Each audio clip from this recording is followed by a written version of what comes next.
Daddy mummy ఇద్దరూ కలిసి cut చేయండి. తీసుకోండి డాడ్. అన్నయ్య నువ్వు కూడా రా. అక్క రా అక్క ప్లీజ్.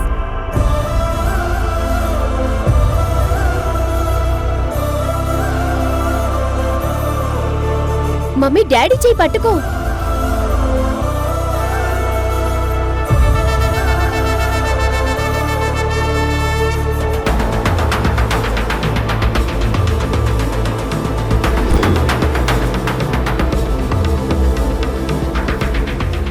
రా అక్క ప్లీజ్.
సరిపోయింది. అక్క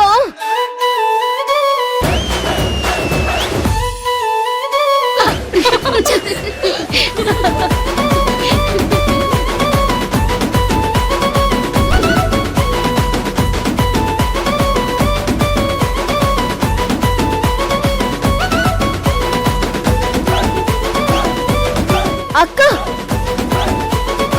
ఎంత పని చేసావే. నా ప్లాన్ అంతా పాడు చేసావు. ఈరోజు అమ్మా నాన్నల చేత కేక్ కట్ చేయించాలని నేను నిన్నటి నుంచి ప్లాన్ చేసుకున్నాను. అంతా సర్వనాశనం చేశావు. అంతా నీ లోపల ఉన్న మందు వల్ల ఇలా జరిగింది. ఏయ్ ఏంటే నా మీదే నోర్లేస్తుంది? చంపేస్తాను. వీళ్ళకి పెళ్లి రోజు ఈ కేక్ ఒకటి. అక్క కావేరి ఆగు. శ్వేత రమ్య ఆగండి. పర్లేదు కావేరి, మేము మళ్ళీ కలుస్తాం. బాయ్. అమ్మా అమ్మా ఆగండి అమ్మా. అమ్మా అసలు ఇదంతా నీ వల్లే జరిగింది. నేను ఎంతో ఆశపడ్డాను. చివరికి అట్టర్ ఫ్లాప్ అయ్యింది. పోవే.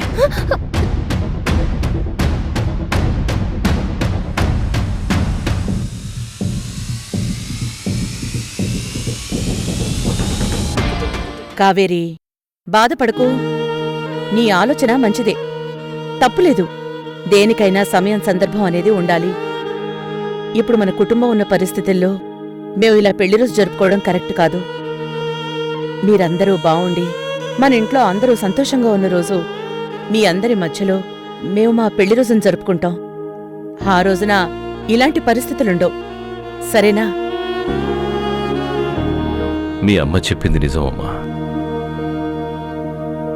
అందరం సంతోషంగా ఉన్నప్పుడే ఇంట్లో ఏదైనా కార్యక్రమం జరిపించుకోగలం. చూశావుగా, మీ అన్నయ్య తాగొచ్చాడు. మీ అక్క ఏ పరిస్థితిలో వచ్చిందో చూశావుగా. కరెక్టే డాడీ. నువ్వు మారినట్టే వాళ్ళిద్దరు కూడా మారితే ఆ రోజు సంతోషంగా నువ్వు చెప్పినట్టే చేస్తాం. సరేనా? బాధపడకు.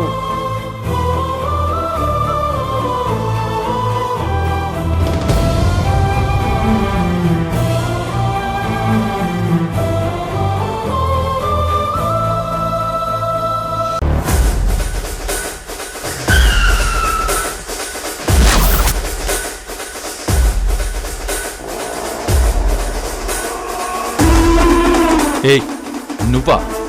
ఎంత ధైర్యమే నీకు? ఆ రోజు నన్ను చంపాలని విషం కలిపావు. ఆ తర్వాత రోడ్డు మీద కనపడ్డప్పుడే నిన్ను చంపేద్దాం అనుకున్నాను. అప్పుడు తప్పించుకుని ఇప్పుడు నా ముందుకొచ్చావు. అయిపోయావే ఈరోజు. నా చేతిలో నీ ప్రాణం పోవడం ఖాయం. కూల్ కూల్ కృష్ణ, నువ్వు నన్నేమి చేయలేవు. అనవసరంగా రెచ్చిపోకు. నిన్నేం చేయలేనా? నిన్నిప్పుడే లేపేస్తాను. నన్ను లేపేస్తే నువ్వు పోయి జీవితాంతం జైల్లో కూర్చుంటావు మై డియర్ కృష్ణ. నీ ప్రాణం తీయాలని చూసిన దాన్ని మళ్ళీ నీ ముందుకొచ్చానంటే నేనెంత ప్లాన్డ్గా ఉండింటానో అర్థం చేసుకో మై డియర్ కృష్ణ. ఏంటే నీ ప్లాన్? నిన్ను పెళ్లి చేసుకోవటం, మీ ఇంటికి కోడలిగా రావటం, అంతకు మించి ఇంకేముంటుంది చెప్పు? నువ్వు మా ఇంటికి కోడలిగా వస్తావా? That's impossible. ఇంపాసిబుల్ అయితే ఇంత దూరం ఎందుకు వస్తాను కృష్ణ? నువ్వు నా మెళ్ళో తాళి కట్టి నన్ను భార్యగా తీసుకెళ్తే ఒక ప్లాన్, లేదంటే నువ్వు లేకుండా నేను మాత్రమే కోడలిగా ఆ ఇంటికి వెళ్ళడం ప్లాన్ బి. నాకు 2 ఆప్షన్స్ ఉన్నాయి. కానీ నాకు మాత్రం ఒక్కటే ఆప్షన్, పైకి పంపించడం. ఇవన్నీ కాదులే కానీ నా మెళ్ళో తాళి కట్టు, నిన్ను ప్రాణాలతో వదిలేస్తా. లేదంటే ఏం చేస్తావు? ఇదిగో ఇందులో నీ చరిత్ర మొత్తం ఉంది. ఏంటి అర్థం కాలేదా? నువ్వు నాతో గడిపిన ప్రతి మూమెంట్ని వీడియో తీసి ఇందులో పెట్టా. ఇది రేపు సోషల్ మీడియాలో పెట్టానంటే దేశం మొత్తం స్ప్రెడ్ అవుతుంది. ఆ తర్వాత నువ్వే వచ్చి తాళి కట్టి ఇంటికి తీసుకొని వెళ్తావు. చూడు, నీ గురించి నువ్వు చాలా ఊహించుకుంటున్నావు. నువ్వేంటో అందరికీ తెలుసు. నువ్విలాంటి వీడియోలు ఎన్ని చూపించినా నీ మాటలెవ్వరూ నమ్మరు. ఎందుకో తెలుసా? నువ్వు నాతో గడిపిన ప్రతి నిమిషానికి నేను డబ్బులు పే చేసినట్టు నా దగ్గర ఆధారాలున్నాయి. అవి గనక చూపించానంటే అందరూ నిన్నెలా చూస్తారో తెలుసా? పోయేది నా పరువు కాదు, నీ పరువు. అది గుర్తుంచుకో. నా పరువు పోయినా నాకేం కాదు కృష్ణ, కానీ నీ ప్రాణం పోయిందనుకో, అప్పుడు నేను నీ భార్యగా విడోగా మారి నేను నీ ఇంటికొచ్చి చేరుతాను. దానికి అన్ని ఏర్పాట్లు చేసుకున్నాను. అక్కడి దాకా ఎందుకు, ఇప్పుడే ఇక్కడే అందరి ముందు నీ పరువు తీయనా? నువ్వు నన్ను ఏడిపిస్తున్నావని ఫోన్ చేయనా? వద్దు మాయా, అనవసరంగా ఇక్కడ గొడవ చేయకు.